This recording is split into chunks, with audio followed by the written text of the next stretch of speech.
আর এই লীলাটা আমি ছাড়া আর কেউ করেও। হরি হরি বল। হরিদাসী মায়ের জীবনী কথা। এই হরিদাসী মা কে একটু ভেঙে দিই। আপনারা অনেকেই শুনেছেন জগন্নাথী মাধব নামক একটা লীলা আছে, যে মাধব জগন্নাথের জন্য কাঁঠাল চুরি করেছিলেন। ওই যে কাঁঠাল চুরি লীলা বলেন না, হরি হরি বল। তা সেই মাধবের মায়ের নাম হলো হরিদাস, যার জন্য শ্রীক্ষেত্রপুরী ধামের জগৎবন্ধু জগন্নাথ প্রতিষ্ঠা পেয়েছে, যার জন্য আজকে সারা বিশ্বব্যাপী রথযাত্রার প্রচার পেয়েছে। যে মানুষটার জন্য বা যে ভক্তার জন্য সারা বিশ্ব ত্রিভুবনের মানুষ জেনেছে শ্রীক্ষেত্রপুরী ধামে রথযাত্রা শ্রেষ্ঠ, তিনিই হলেন আমার এই হরিদাসী মা, যার লীলারম মাধুর্য আমরা সাধন করতে বসেছি। তবে আজকের যে এই মহতী হরিবাসর হরিনাম সংকীর্তন, দুর্গাপদ দাস মণ্ডল মহাশয়ের নিবাস ভবন, তৎপরে তার পুত্র যতদিন এই ইহজগতে ছিলেন ততদিন এই ধারা বহন করে গেছে। এই মুহূর্তে তাঁরও আবার দুজন পুত্র, যার মধ্যে একজনের নাম হয়তো আমি জানি না, আর একজনের নাম সম্ভবত মৃন্ময় মণ্ডল। এই মৃন্ময় আমার খুব অন্তরের অন্তরস্থ। মানে অন্তরের অন্তরস্থটা কিভাবে না, 8 বছর আগে আমি এসেছিলাম এই বাড়িতে কীর্তন করতে। আর এই বাড়ির একটা বিশেষত্ব আছে। এই বাড়িটাতে 8 বছর আগে যখন আমি কীর্তন করতে আসি, তখন পর্যন্ত আমার ইউটিউবে কোনো কীর্তন ছিল না। মানে এক কথায় বলতে পারেন আমি একজন ইউটিউব বিরোধী কীর্তনীয়। দাদারাও বড় আশা করে এসেছে, এনারাও আমার কাছে গেছিলেন, দাদা আমি কি রেকর্ডিং করব? আমি বললাম হ্যাঁ, এসেছো যখন করো। কারণ আমার হৃদয় ঘরে একবার যদি কেউ এসে যায়, তাকে বিতাড়িত করবার বা তাকে তাড়িয়ে দেবার মতন অধিকার আমার নেই। কারণ ভিতর ঘরে আরেকজন বসে আছেন, যার নাম হলো আত্মা। আর সেই আত্মারূপী গোবিন্দ যদি একবার হৃদয় ঘরে তাকে টেনে নেয় বা গ্রহণ করে ফেলেন, তাহলে আমার মতো এই অপদার্থের কোনো ক্ষমতা নেই তাকে বিতাড়িত করবার।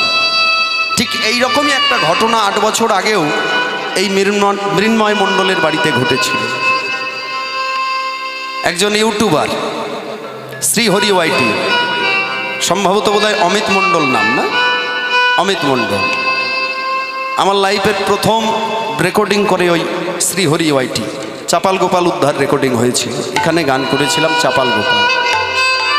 তো সে আমার ওই রকম হাত দুটো ধরে বলেছিল, বন্ধু একবার শুধুমাত্র তুমি এই ইউটিউবের আলোয় এসো, বেশি গান তোমাকে ছাড়তে হবে না, তুমি 2-5টা লীলা ছেড়ে রেখো, মানুষ যাতে পরবর্তীকালে তোমাকে পায়, জানতে পারে।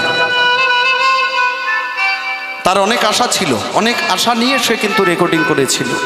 কারণ আমার পরম শ্রদ্ধেয় গুরুদেব হচ্ছেন ঈশ্বর শ্রী গৌরীশঙ্কর বন্দ্যোপাধ্যায়, যার শেষ ছাত্র হলাম আমি, আপনারা সকলেই জানেন। ওনার গায়কী আর আমার গায়কী মানুষ বলে একই রকম। যাই হোক, ওটা হলো গুরুর কৃপা।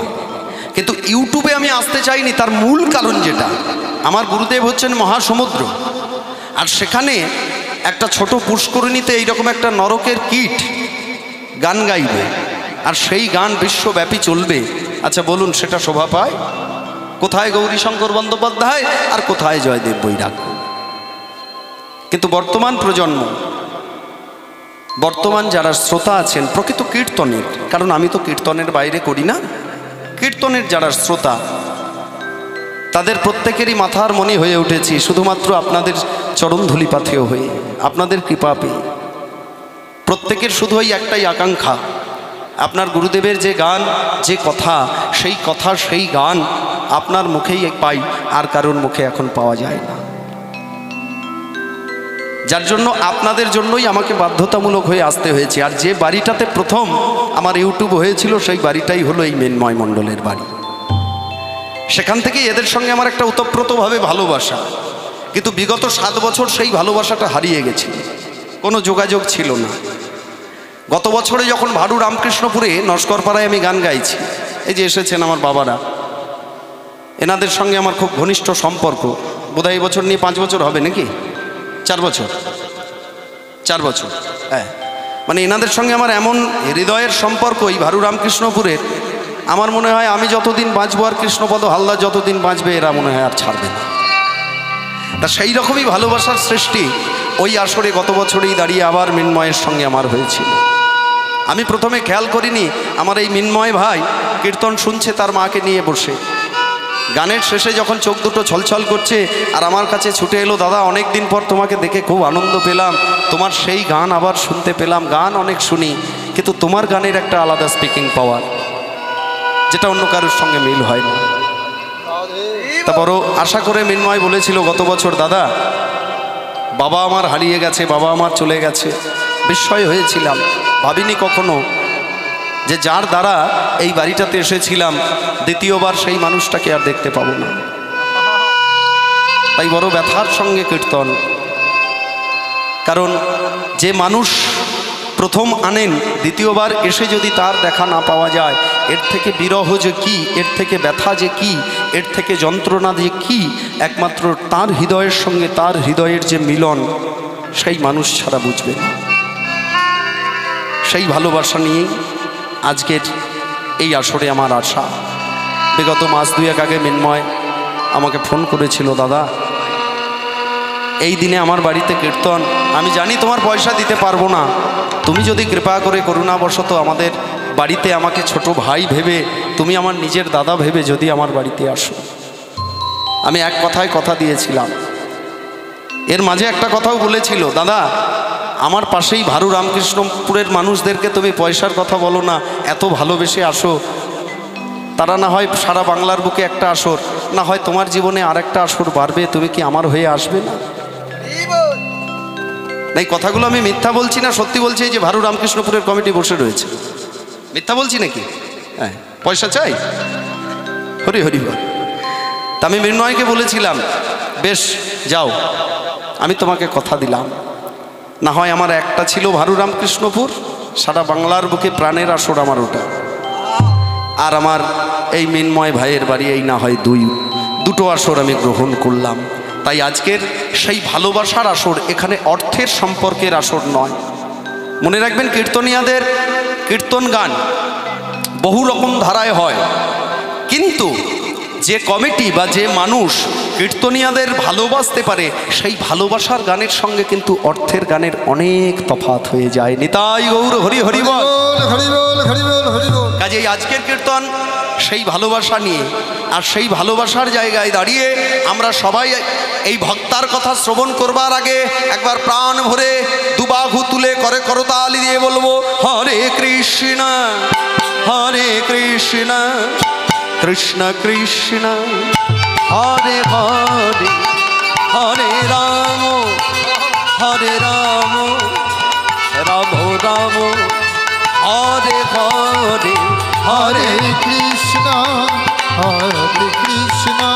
কৃষ্ণ কৃষ্ণ হরে হরে, হরে রাম রাম রাম হরে হরে, হরে কৃষ্ণ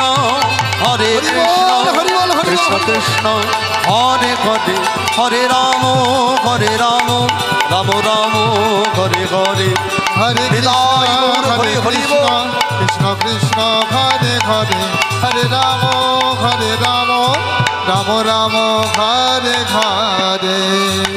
তাহলে আজকের বিষয়বস্তু হরিদাসীর জগন্নাথ দর্শন লীলারম্ভাদ। একদিকে আমার জগন্নাথের কথা, আর অন্যদিকে হলো ভক্তচরিত কথা। ভক্ত তো নয়, ভক্তা। হরি হরি বল।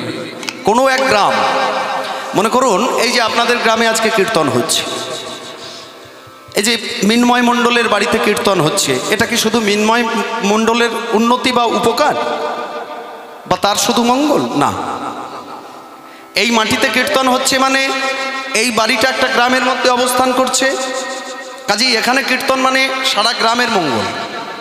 সারা গ্রাম মানে এটাও কোনো জেলার মধ্যে, তাহলে সারা জেলা, জেলাটা কোনো রাজ্যের মধ্যে, তাহলে সারা রাজ্যের, রাজ্যটা কোনো দেশের মধ্যে, তাহলে সারা দেশের, দেশটা নিশ্চয়ই একটা পৃথিবীর মধ্যে। কাজেই এক জায়গায় ভুবন মঙ্গল হরিনাম মানে সারা পৃথিবীর মঙ্গল, হরি হরি বল। ঠিক তেমনই কোনো এক গ্রামে হরিনাম সংকীর্তনের আসর বসেছে। সেখানে শুরু হয়েছে শ্রীমদ্ ভাগবত পাঠ। এবার ওই ভাগবত পাঠ করতে করতে করতে করতে পাঠক হঠাৎ একটা সময় বলে উঠলেন, রথে চ বামনা দৃষ্ঠা পুনঃ ন জন্ম বিদ্যুতে। হরি হরি বল। রথে চ বামনা দৃষ্ঠা পুনঃ জন্ম বিদ্যুতে। কথাটার অর্থ কি? রথে যদি করে কেহ জগবন্ধু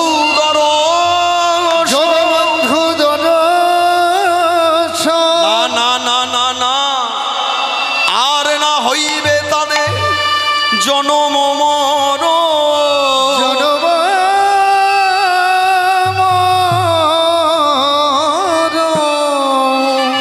বলছে একবার যদি শ্রীক্ষেত্র পুরীধামের রথরজ্জুকেও স্পর্শ করে আর ওই জগৎবন্ধু জগন্নাথকে দর্শন করে, তাহলে তার স্থান হয় বিষ্ণুচরণে। আর জীবনে কোনোদিন তাকে এই ধরাধামে, এই মর্তধামে জ্বালা যন্ত্রণা পেতে আসতে হবে না। এবার সেখানে শ্রবণ করছেন অনেক ভক্ত ভক্তা নর নারী, কিন্তু একদম শেষে, একদম শেষ প্রান্তে বসে যিনি শ্রবণ করছেন এই শ্রীমদ্ ভাগবত পাঠের কথা, তিনি হলেন এই হরিদাসী মা। হরি হরি বল। এবার যেই না মাত্র শুনেছেন রথে চ বামনা দৃষ্ঠা পুনঃ জন্ম ন বিদ্যুতে, এই কথাটুকু অমনি ভক্ত সকলের ইচ্ছা হলো, তাহলে আর 1 মাস পরেই রথযাত্রা, আমরা সকলে মিলে গমন করব শ্রীক্ষেত্র পুরীধামে। সত্রীমণ্ডলী মায়েরা দেখবেন, যারা স্কুলের প্রকৃত ছাত্রছাত্রী হয় তারা হয় প্রথম এবং দ্বিতীয় বেঞ্চে বসবে, আর না হলে একদম শেষ বেঞ্চে বসবে। জীবনে কোনোদিন দেখবেন ভালো ছাত্রছাত্রীরা মাঝখানে বসে না। বসে বাবা? কেন না, যত গন্ডগোল হলো ওই মাঝখানে। হরি হরি বল। প্রথম সারিতে যারা বসে তারা তো হলো মাস্টার মশাইয়ের নজরদারি, একদম চোখের সামনে, বদমাইশি করার উপায় নেই। আর একদম শেষে যারা বসে তাদেরও বদমাইশি করবার উপায় নেই। হরি হরি বল। ভক্তমণ্ডলী ভক্তিমতী মায়েরা, ঠিক হরিদাসী মাও আমার বসেছেন একদম পিছনে। আর এই পিছনে বসেই তারও মনের আশা হলো, তারও আকাঙ্ক্ষা হলো, আমি যদি একটু যেতে পারতাম ওই শ্রীক্ষেত্র পুরীধাম, আমি যদি একবার প্রভুর রথরজ্জুকে স্পর্শ করতে পারতাম, আমি যদি একবার ওই দারু ব্রহ্মের নয়নে নয়ন মিলিত করতে পারতাম। এই ভাবনা ভেবে ভক্তিমতী হরিদাসী মা আমার ঘরে চলে গেলেন। আর ভক্ত সকল ছুটতে লাগলেন গ্রামের মোড়লের কাছে। দেখবেন তখনকার দিনের নিয়ম ছিল, এখন যেমন মনে করুন ট্রেন, বাস, প্রাইভেট কার বহু, কিন্তু তখনকার দিনে তো আর এসব ছিল না, শুধুমাত্র জলপথ আর হাঁটা পথ। আমি হই ভক্ত হয় মালাকার, আমি পুষ্প হই, যেভাবে গাঁথো এ মালা আমি ভক্তের কাছে ঠিক সেইভাবেই রই। এটা ভগবানের নিজের মুখাশ্রিত বাণী। তাহলে মায়ের গর্ভে সন্তান, কিন্তু মনের ইচ্ছা অনেক, আমি যাব শ্রীক্ষেত্র পুরীধাম, আমিও একটু রথরজ্জু স্পর্শ করব, তাহলে আর এই মর্তভাসী হয়ে আসতে হবে না, এই যন্ত্রণা জ্বালা ভোগ করতে হবে না, তার সাথে সাথে জগন্নাথকে দেখাও হয়ে যাবে। গর্ভবতী মা আমার ওই সন্ধ্যাবেলায়, ত্রিসন্ধ্যাবেলায় সকলের অলক্ষ্যে ছুটে গেলেন মোড়লের গৃহে। মোড়লের গৃহে গিয়েই ডাকলেন, পিতা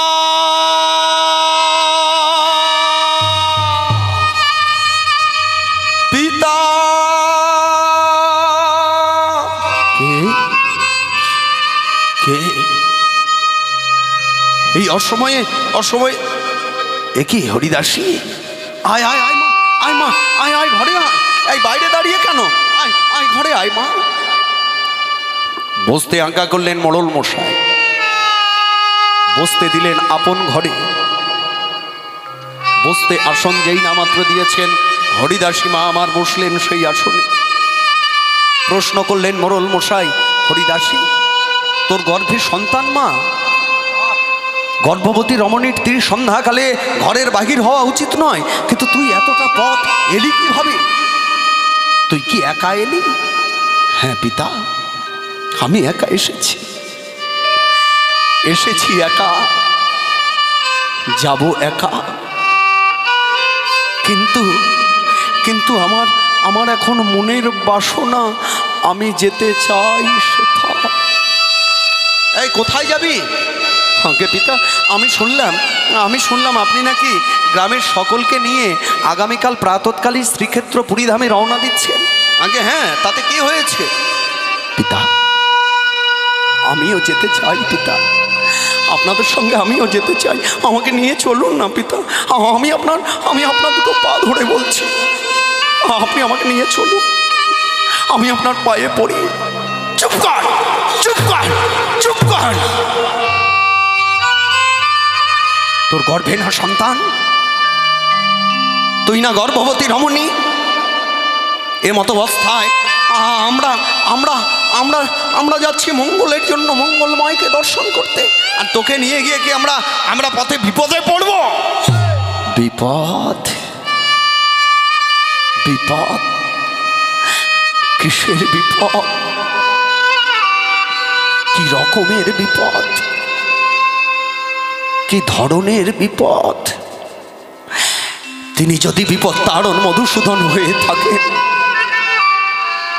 তাহলে কি আমি তার কেউ নই? তিনি যদি জগৎ বন্ধু হয়ে থাকেন, তাহলে আমি কি তার বন্ধু নই? তিনি যদি জগন্নাথ হয়ে থাকেন, আমি কি তার নাথ, আমি কি তার ভক্ত নই? তিনি যদি জগৎ স্বামী হয়ে থাকেন, তাহলে সে কি আমার স্বামী হতে পারে না?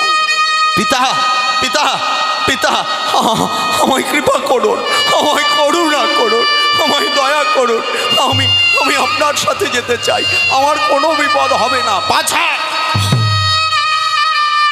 আমি কিছুতেই তোকে নিয়ে যেতে পারবো না, কিছুতেই না, কিছুতেই না। তুই ফিরে যা। তবে পিতা, আমিও আপনার পদস্পর্শ করে বলছি, আপনি যতক্ষণ না পর্যন্ত আমাকে নিয়ে যেতে রাজি হবেন, আমিও আপনার পা ছাড়বো না, ছাড়বো না, ছাড়বো না। জগৎ বন্ধু দেখতে যদি সঙ্গে না গে চাও নিতে, আমি অবশ্যতে জীব প্রাণ তোমারও এই গৃহেতে। জগৎ বন্ধু দেখিতে যদি সঙ্গে নাহি চাও নিতে, অবশ্যই জীব প্রাণ তোমার এই গৃহেতে। এই জগৎ বন্ধু দেখতে যদি সঙ্গে না চাও নিতে, অবশ্যতে জীব প্রাণ তোমার এই গৃহেতে। জগৎ বন্ধু দেখিতে যদি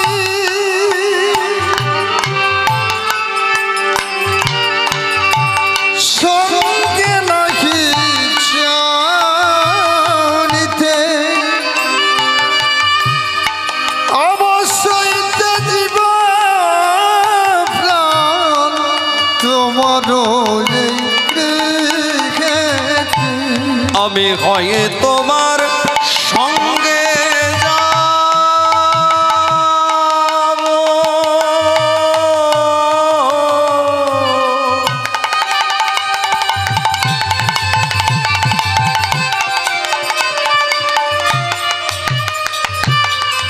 আমি হয়ে তোমার সঙ্গে যাব, না হয় আমার প্রাণ ত্যাজিব। হয় তোমার সঙ্গে যাব,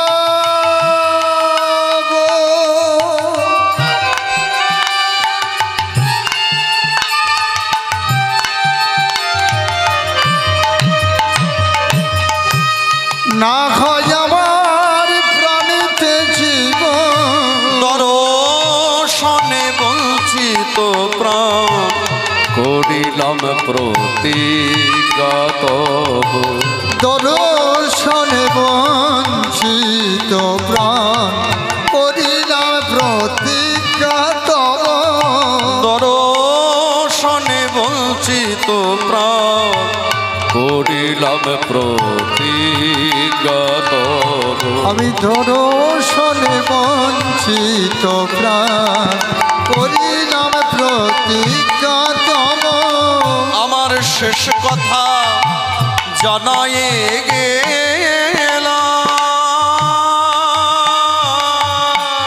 শেষ কথা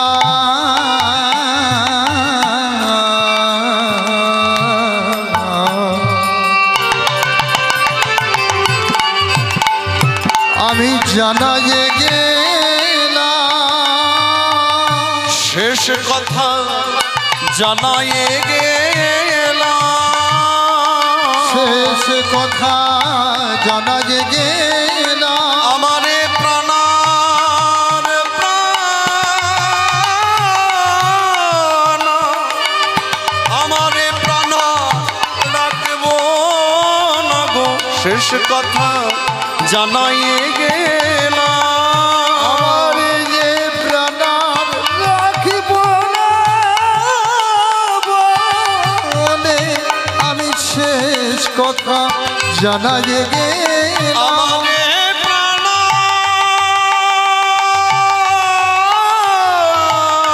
রাখব না গো, শেষ কথা জানায়ে গেলাম। এ প্রাণ রাখিব না বলে শেষ কথা জানায়ে গেলাম। দর্শনে বঞ্চিত প্রাণ করিলাম প্রতিজ্ঞা তব। দর্শনে বঞ্চিত প্রাণ করিলাম প্রতিজ্ঞা তব। দর্শনে বঞ্চিত প্রাণ করিলাম প্রতিজ্ঞা তব। আমি দর্শনে বঞ্চিত প্রাণ করিলাম প্রতিজ্ঞা তব। ওঠ হরিদাসী, ওঠ ওঠ, পাছাড় পাছাড় পাছাড়। পিতা, হ্যাঁ হরিদাসী, আমি কথা দিচ্ছি, আমি কথা দিচ্ছি, আমি তোকে নিয়ে যাব, আমি কথা দিচ্ছি। তবে কিন্তু একটা শর্ত আছে, নিয়ে আমি যেতে পারি। কি শর্ত পিতা? যে শর্তই থাকুক না কেন, তবু আমি শ্রীক্ষেত্রপুরী ধামে যেতে চাই। তবে শোন হরিদাসী, যদি তোর কোনো বিপদ হয় পথে যেতে যেতে, যদি তোর কোনো বিপদ হয় পথে যেতে যেতে, যদি তোর কোনো বিপদ হয় পথে যেতে যেতে, যদি তোর কোনো বিপদ হয় পথে যেতে যেতে, আমরা সবাই যাব চলে তোরে পথে রে। আয় আমরা সবাই যাব চলে তোরে পথে রেখে। আমরা সবাই যাব চলে তোরে পথে রে। আয় আমরা সবাই যাব চলে তোরে পথে রেখে। নানা অপেক্ষা করব না, আয় অপেক্ষা করব না, আমরা অপেক্ষা করব আমরা না। অপেক্ষা করব না, পথে পড়ে কাঁদবি একা, অপেক্ষা করব না। পথে পড়ে কাঁদবি একা, অপেক্ষা করব না। আমরা সবাই যাব চলে তোরে পথে রেখে। আয় আমরা সবাই যাব চলে তোরে পথে রেখে। বেশ পিতা, বেশ বেশ তাই হবে। আপনারা চলে যাবেন, তবু আমাকে সঙ্গে করে নিয়ে চলো। তবে শোন হরিদাসী, ঘরে ফিরে যা, ঘরে ফিরে যা। আগামীকাল সকালেই আমরা সকলে রওনা দেব শ্রীক্ষেত্রপুরী ধাম। ঠিক সময় মতো গোছকাজ করে তুই যেন অবশ্যই চলে আসিস। ফিরে এলেন হরিদাসী মা আপন ঘরে। এবার যেই না মাত্র ঘরে ফিরে এসে বসেছেন, ঠিক এমন সময় আরও একজন ঘরে এলেন। তিনি কে? তিনি আর কেউ নন, এই হরিদাসী মায়ের স্বামী, যার নাম হলো হরিদাস। ভক্তমণ্ডলী, সত্রীমণ্ডলী, মায়েরা মনে রাখবেন, যে হরিদাসের জীবনী কথা আমরা শুনি, ব্রহ্ম হরিদাস, যিনি মুসলমান ঘরে জন্মগ্রহণ করে প্রমাণ করেছিলেন জন্ম হোক যথাতথা কর্ম হওয়াটা চাই ভালো, কর্মের উপর সকল কিছু ভার করে। সেই হরিদাসের কথা এখানে বলা হয়নি। ইনিও একজন ভক্ত, যার নাম হলো হরিদাস, যার স্ত্রীর নাম হলো হরিদাসী। এই হরিদাস সারা দিনের পর ভিক্ষা করে এবার ঘরে ফিরেছেন, আর তার কিছুক্ষণ আগেই ঘরে এলেন হরিদাসী মা আমার মোরল গৃহ থেকে। হরিদাস যেই না মাত্র ঘরে এসেছেন, হরিদাসী মা আমার পাখার বাতাসে ক্লান্তি দূর করলেন, বসতে আসন দিলেন, স্বামীকে জল দিলে। এইবার দেখতে দেখতে দেখতে দেখতে অনেকটা সন্ধ্যা ঘনিয়ে গেছে, বাড়িতে আরতি করতে হবে, তবে এই হরিদাস সেবা পাবে। ছুটে গেলেন হরিদাস এবং হরিদাসী ওই সান্ধ্য সময়ে রাধা মাধবের কাছে। রাধা মাধবের কাছে গিয়ে দুজনে আরতিতে ব্যস্ত হলেন। রাধা মাধবের আরতি হলো, রাধা মাধবকে সেবা দেওয়া হলো। এবার দুজনেই ঠাকুর ঘর থেকে ফিরে এসেছেন। ফিরে এসে যেই না মাত্র হরিদাস বসেছেন, অমনি হরিদাসী বলতে যাবেন, ঠিক এমন সময় নিজের বিবেক জানালো হরিদাসী, এই মুহূর্তে ওই কথাটুকু বলিস না, কারণ সারা দিনের ক্লান্তি তো, সারাদিন ভিক্ষা করে এই মাত্র তোর স্বামী হরিদাস ঘরে ফিরে এসেছে, এখনো তার মুখে অন্ন জোটেনি। এই মুহূর্তে যদি তুই শ্রীক্ষেত্র পুরীধামে যাবার কথা বলিস, মনে রাখিস সে কিন্তু আর ঠিক থাকতে পারবে না, নিজেকে স্থির করতে পারবে না। ভক্তমণ্ডলী, সত্রীমণ্ডলী, মায়েরা চুপ রয়ে গেলেন। হরিদাসী মা আমার স্বামীকে সেবা করালেন। স্বামীকে সেবা করিয়ে এবার দুজন শয্যায় শয়ন করেছেন। রাত্রিবেলা তো দুজনে মিলে পাশাপাশি শয়ন করেছেন। ঠিক এমন সময় হরিদাসী মা আমার আলতো আলতো স্বরে বলছে, স্বামী, স্বামী গো, আচ্ছা তুমি আমায় খুব ভালোবাসো তাই না? আগে হরিদাসী, হঠাৎ আজকে এই ধরনের কথা কেন তোমার মুখে? না মানে মানে আমার আমার মনে হলো তোমাকে এইটুকু প্রশ্ন আমি করি। বলতে পারো হরিদাসী, এই পৃথিবীতে এমন স্ত্রীকে কোন স্বামী না ভালোবাসে, যে স্ত্রী ধর্মের সাহায্যকারিণী হয়ে ওঠে, যে স্ত্রী সহধর্মিণী হয়ে ওঠে, যে স্ত্রী রমণী রূপে সংসার করে। ভক্তমণ্ডলী, ভক্তিমতী মায়েরা, আমাদের মধ্যে একটা প্রবাদ বাক্য আছে না, যে সংসার সুখের হয় কিসের গুণে? রমণীর গুণে। আচ্ছা, কারা কারা সংসার করছেন রমণী রূপে? একটু দেখি, হাত তুলুন তো। ওই ওই একজন তুলে আবার নামিয়ে দিল, বাপরে বাপ। হ্যাঁ, না না তুলুন না, ভয় নেই। দেখি কারা কারা রমণী রূপে সংসার করছেন, একটু হাত তুলুন। আপনারা রমণী রূপে সংসার করছেন? রমণী কাকে বলে জানেন? সংসারে নারীর কটা রূপ, মানে বিবাহ থেকে তার পরের জীবনটায় কটা রূপ হয় নারীর? কি কি সম্পর্কে জড়িত হয় স্বামীর সঙ্গে? যখন আপনার স্বামী আপনার বাবার ভিটে আপনাকে বিবাহ করবেন বলে এলেন, এবার এসে মালা বদল হলো, সকল কিছু শেষে যখন সিঁদুর দান করলেন, তখন আপনি আপনার স্বামীর কে হলেন? যেই না মাত্র আপনার স্মৃতিতে সিঁদুরটা রাঙিয়ে দিয়েছেন, অমনি হয়েছেন আপনি তার স্ত্রী। আচ্ছা, বউ হয়েছেন কি তখনও? বউ হয়েছেন, এখনো কিন্তু বউ হতে পারেননি, সবেমাত্র স্ত্রীর মর্যাদা পেয়েছেন। এটা মর্যাদার এক নাম স্ত্রী। এখনো বউ হননি। বউ হননি কেন না? আপনি তো আপনার বাবার ভিটে বসে আছেন, এখনো শ্বশুর বাড়ি পৌঁছাননি। মনে করুন সিঁদুর দান করেছে, আপনি স্ত্রী হয়েছেন, ঠিক কথা, বউ হতে পারেননি। কি করে বউ হবেন? আপনার বাড়ি থেকে শ্বশুর বাড়ি যদি মনে করুন বেশি নয় 20 কিলোমিটার ডিফারেন্স, এখন এই 20 কিলোমিটার যেতে গিয়ে দুজনের মধ্যে যদি কেউ গৌর হরিবোল হয়ে যায়, হতেই পারে বাবা। হ্যাঁ হ্যাঁ, না না, হবে তো না, এটা তো একটা আলাদা ব্যাপার। আমি শুধুমাত্র একটা সিদ্ধান্ত দেবার জন্য কথাটা বলছি। হবে না, কিন্তু হতে পারে, আমি এটা ধরেই নিলাম। ভালোর আগে খারাপটাই ধরা দেয়। হরি হরি বল। প্রথমেই ভালোটা ভাবলে চলবে না। এখন আমি মনে করছি আমি এখন কীর্তন গান করছি, আর বছরে আমার সিজনে 200 পালা গান হবে, ডেলি 3 পালা করে গান করব। এটা আমি ভাবলাম। এবার দেখা গেল মনে করুন 50 পালা গান হলো, কেমন হবে বিষয়টা?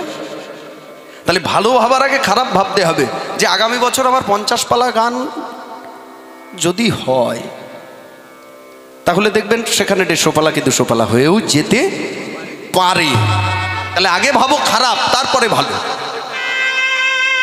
হরি হরি বল। তাহলে আপনি যখন সিঁথিতে সিঁদুর পরলেন তখন হলেন স্ত্রী। এইবার যখন শ্বশুর বাড়িতে এলেন, আসার পরে চৌকাঠটা পেরোলেন, সবে চৌকাঠটা পেরিয়েছেন, তখন কিন্তু আপনি হয়েছেন তার বউ। এবার সংসার করছেন, সংসার করতে করতে করতে করতে এবার আপনি হলেন তার ভাজ্জা। কেন ভাজ্জা হলেন না? এতদিন পর্যন্ত তো আপনি জ্বলে পুড়ে তেতে গলে একবারে বেগুনের মতন এপিট ওপিট যেমন হয় আর কি, সংসার করছে। এবার হলেন আপনি ভাজ্জা। বলছে এই স্ত্রী, স্ত্রী থেকে বউ, বউ থেকে ভাজ্জা। এই ভাজ্জাটা যদি সঠিক কেউ হয়ে যেতে পারে, তখনই হয় সে তার সহধর্মিণী। স্বামী ভালো মন্দ বাজার করে আনলো, আর স্ত্রী ভালো মন্দ রান্না করলো, আর স্বামীকে খাওয়ালো, খেলাম দিলাম ঘুমালাম, আবার খেলাম দিলাম ঘুমালাম, এরকম করেই আমাদের চলে গেল। মনে রাখবেন, এটা কিন্তু সহধর্মিণীর পরিচয় নয়। সহধর্মিণী কাকে বলে? যে স্বামীর সুখের দুঃখের সব কিছুর ভাগ নিতে পারে, আবার যে স্বামী স্ত্রীর সুখের দুঃখের সব কিছুর ভাগ নিতে পারে, তাকেই বলা হয় সহধর্মিণী। এবার বাকিটা ভিতর ঘরের গল্প, এত কথা আমি খুলে বলবো না। যারা গুরু পদাশ্রয়ী হয়েছেন, এই কথাগুলো কেন বললাম আপনারা অনুভব করুন, বুঝতে পারবেন। হরি হরি বল। কারণ আপনও ভজন কথা না কহিও যথা তথা। হরি হরি বল। তাহলে সেজন হতে পারে সহধর্মিণী, যেজন স্বামীকে ধর্মের প্রতি সাহায্য করে। তাহলে ধর্মের প্রতি সাহায্য করেছেন হরিদাসী মা আমার, যার জন্যই বলছেন তোমার মতো সহধর্মিণী, তোমার মতো রমণী যার ঘরে আছে, সে কি আর ভালো না বেশে থাকতে পারে? বেশ স্বামী, তাহলে তুমি যখন আমায় ভালোবাসো, আচ্ছা আমি আশা করি আমি যা চাইবো তুমি আমায় তা দেবে। স্ত্রী শোনো, তেমন সামগ্রী তেমন বস্তু যদি আমার কাছে থাকে, আর সেই বস্তু যদি আমার দেবার মতন হয়, আমি কেন দেব না? কারণ তুমি আর আমি ছাড়া তো আমাদের এই ভবে কেউ নেই, একমাত্র তুমি আর আমি। বেশ, তাহলে তুমি চাও, কি চাইছো? স্বামী, অন্য কিছু নয়, আমি তোমার কাছে কি চাই জানো? বলি অনুমতি দাও না, অনুমতি দাও না, অনুমতি দাও না, অনুমতি দাও না। আমি শ্রীক্ষেত্রপুরী ধামে যাব, অনুমতি দাও না। আমি শ্রীক্ষেত্রপুরী ধামে যাব, অনুমতি দাও না। চুপ করো, চুপ করো, চুপ করো। তুমি কি বলছো? হরিদাসী, হরিদাসী, তোমার গর্ভে না সন্তান, তুমি না গর্ভবতী, আর আর কিছু দিনের মধ্যেই হয়তো তোমার তোমার তোমার তোমার সন্তান ভূমিষ্ঠ হবে। না, না, আমি কিছুতেই তোমাকে যেতে দিতে পারবো না। তুমি চুপ করো, চুপ করো, চুপ করো। স্বামীর মুখের উপরে আর কোনো কথা বলতে পারলেন না হরিদাসী মা আমার। একদম চুপচাপ স্বামীর পাশে শয়ন করলেন। স্বামী সারাদিনের ক্লান্তিতে ঘুমিয়ে পড়লেন, কিন্তু হরিদাসী মা আমার তখনও ঘুমাননি। ঠিক মধ্যরাত্রি, আর ওই মধ্যরাত্রিতেই ছুটে গেলেন বাড়িতে যে রাধা গোবিন্দের বিগ্রহ আছে সেই বিগ্রহের কাছে। আর ওই বিগ্রহের কাছে ছুটে গিয়েই রাধা গোবিন্দের চরণে মাথা নত করে চোখের জলে চরণ দুটো ভাসিয়ে দিয়ে বলে উঠলেন, বিপদ তারণ শ্রী মধু সুদন গিরিধারী বাঁকাশাম ও হেশাম গিরিধারী বাঁকাশাম বিপদ তারণ শ্রী মধুসূদন গিরিধারী বাঁকাশাম যোগেশাম গিরিধারী বাঁকাশাম বিপদ তারণ শ্রী মধুসূদন গিরিধারী বাঁকাশাম ও হেশাম গিরিধারী বাঁকাশাম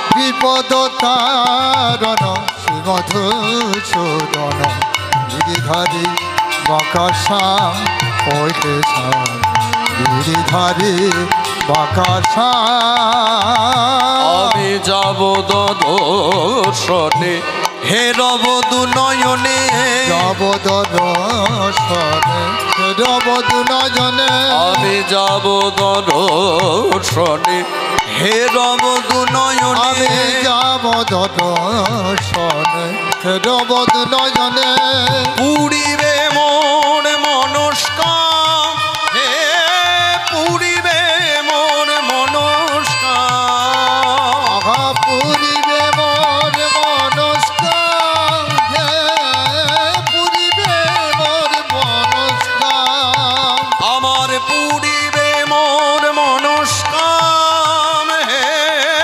পুরিবে মোর মনস্কাম, আমার পুরিবে মোর মনস্কাম হে পুরিবে মোর মনস্কাম আমার যাওয়া বুঝি হলো না গো, যাওয়া বুঝি হলো না গো আমার যাওয়া বুঝি হলো না গো, আমার যাওয়া বুঝি হলো না গো আমি মাঝ পথকে বাদি হলাম, যাওয়া বুঝি হলো না আমি গো, মাঝ পথে বাদি হলাম যাওয়া বুঝি হলো না গো আমি মাঝ পথকে বাদি হলাম, যাওয়া বুঝি হলো না গো, আমি মাঝ পথে বাদি হলাম যাওয়া বুঝি হলো না গো আমি মাঝ পথকে বাদি হলাম, যাওয়া বুঝি হলো না আমি গো, মাঝ পথে বাদি হলাম আমার যাওয়া বুঝি হলো না গো, আমি মাঝ পথে বাদি আমার হলাম যাওয়া বুঝি হলো না গো, নিতাই গৌর হরি হরি বল। বাদি হলাম যাওয়া বুঝি হলো না গো, আমি মাঝ পথে বাদি হলাম যাওয়া বুঝি হলো না গো, আমার মাঝে পথে বাদি হলাম আমার যাওয়া বুঝি হলো না গো ফিরে এলেন, স্বামীর পাশে শয়ন করলেন, দুজনেই ঘুমিয়ে পড়লেন। ঠিক নিশি প্রভাত কাল, আর ওই প্রভাতকালে বড় বড় নখ, বড় বড় চোখ নিয়ে প্রভু স্বয়ং জগন্নাথ এসে উপনীত হলেন হরিদাস হরিদাসীর অঙ্গনে। অঙ্গনে এসে দেখলেন দুজনেই ঘুমিয়ে পড়েছেন। প্রভু জগন্নাথ এই বড় বড় নখ, বড় বড় চোখ, বড় বড় দাঁত, এই বিভীষিকা মূর্তি ধারণ করে হরিদাসের হৃদয়ে গিয়ে বসলেন। হরিদাসের বক্ষ মাঝে বসে হরিদাসের বক্ষকে বিদীর্ণ করতে চাইলেন। অট্ট অট্ট হাসিতে ভরিয়ে তুললেন হরিদাস হরিদাসীর অঙ্গনকে। অট্ট অট্ট হাসিতে ভরিয়ে দিলেন হরিদাস হরিদাসীর অঙ্গন।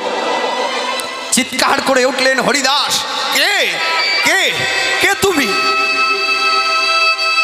আমি প্রভু জগন্নাথ। দয়াল, এ কি তুমি? কিন্তু কিন্তু এরূপে কেন দয়াল? আমি তো জানি তুমি সকল জীবের হিতকারী। তুমি নাকি জগৎবন্ধু জগন্নাথ, জগৎ স্বামী। তুমি নাকি পতিত পাবন। কিন্তু কিন্তু আজকে তুমি আমাকে হত্যা করতে এসেছো। তুমি আমাকে হত্যা করতে এসেছো। হ্যাঁ হ্যাঁ, আমি হত্যা করতে এসেছি। আমি তোকে হত্যা করব। শোন, হরিদাসী হলো আমার পরম ভক্তা, যে ভক্তার দ্বারা সারা বিশ্ব ত্রিভুবনে প্রচারিত হবে আমার রথযাত্রার কথা। আজ তুই আমার সেই হরিদাসকে আগলে রেখেছিস, আটকে রেখেছিস, আমার কাছে আসতে বাধা দিয়েছিস। শুনে রাখ হরিদাস, শুনে রাখ, আগত প্রাতঃকালে আমার প্রিয় ভক্তা হরিদাসীকে তুই যদি আমার স্থানে আসতে বাধা দিস, তবে তবে তবে 1 বৎসরের মধ্যে এই দিনেই তোর মৃত্যু হবে। না না না।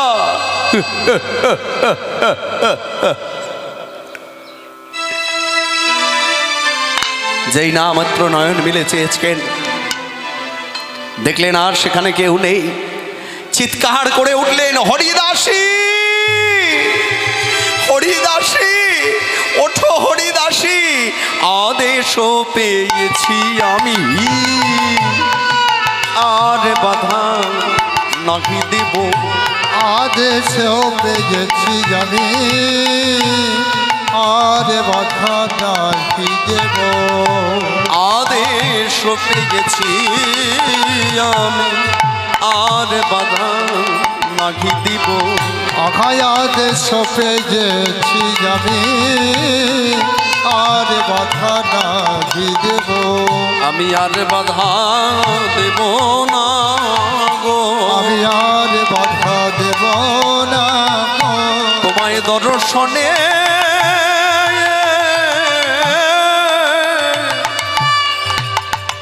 ওই দর্শনে যেতে দিতে আর বাধা দেব না গো। ওই দর্শনে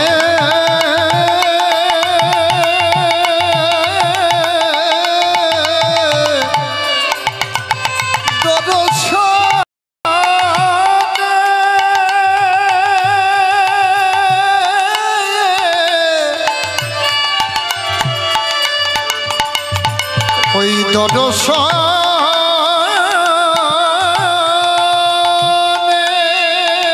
তোমায়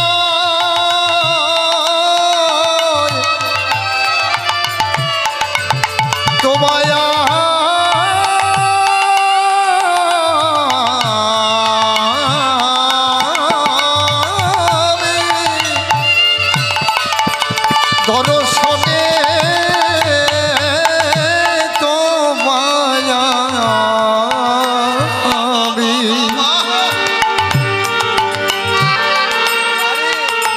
আমি যার বাধা দেব না। ওই না দর্শনে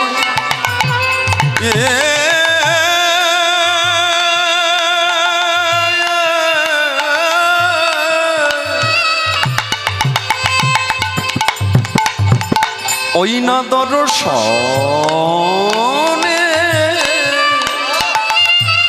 যেতে দিতে